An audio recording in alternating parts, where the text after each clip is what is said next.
My name is Brittany Counterman, and I am currently enrolled in Dr. Dennis's Reading and Writing Across the Content Areas class at Hannibal-LaGrange University.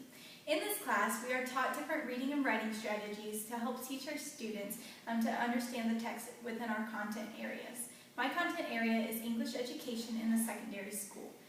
The strategy I was given for this is TAG, which is Textbook Activity Guide. This helps students better understand the structure of a confusing textbook.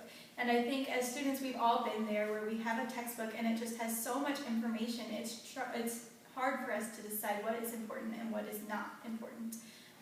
So why should we use TAG? For that reason. Many times our students are so overwhelmed by the text they cannot decipher what's important and what's not important. And then reading out of a textbook for students can become very boring very quickly. So TAG helps the students break the text into manageable chunks and helps guide them through the text.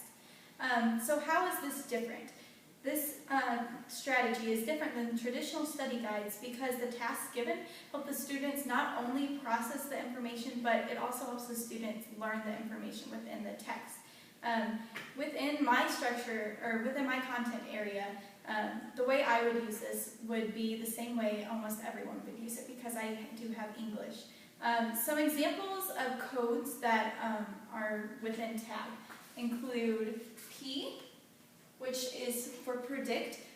During the reading, if the student was reading a short story, for example, they would see a little P at the end of a paragraph or the end of a thought, and they would have to stop their reading and predict what is happening next.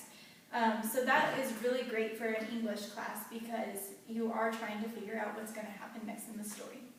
Another example of code would be a WR, and that is a written response.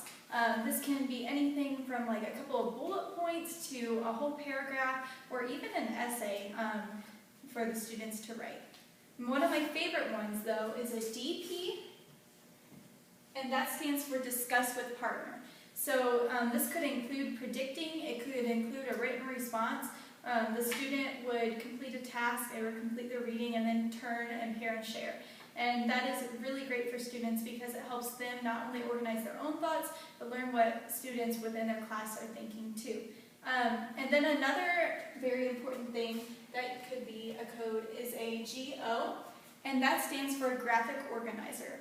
That can be anything from like a spider web to a Venn diagram. And I think a Venn diagram is a great tag to use because you have the student looking at what is in the story, and you have them comparing and contrasting different characters, and I think that's really great. You can also use TAG with science or social studies. You can use them with internet sources. You can add them in yourself, but the codes are very important for your students to know at the beginning what the little letters mean so they're not distracted or confused by what these are. So you need to, maybe at the beginning of a unit or even the beginning of the year, include the different codes in your syllabus if you're wanting your students to do textbook activity guides throughout the year. There are a ton of different other codes you can use, and you can also make up some of your own codes. I think that these codes are very helpful for your students to learn, and I think it's important for teachers to remember that even though the students are reading out of a textbook, you can make it fun and exciting.